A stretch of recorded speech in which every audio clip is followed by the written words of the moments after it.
Rasululloh sallallohu alayhi va sallam mo'jizalari. Ikkinchi mo'jiza. Nabiy sallallohu alayhi va sallam Makka da turgan hollarida ko'z oldilarida Baytul Maqdisning gavdalanishi. Isro va Mirojga taalluqli mo'jizalardan biri u zotning ko'z oldilarida Baytul Maqdis gavdalanishidir.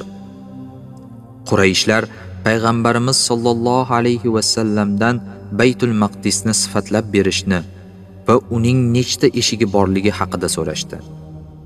Alloh taolo Baytul Maqdisni payg'ambarimiz sollallohu alayhi va sallam ko'z oldilarida gavdalantirdi va u zot so'rovchilarga barcha narsalarni biror harfida ham adashmasdan so'zlab berdilar.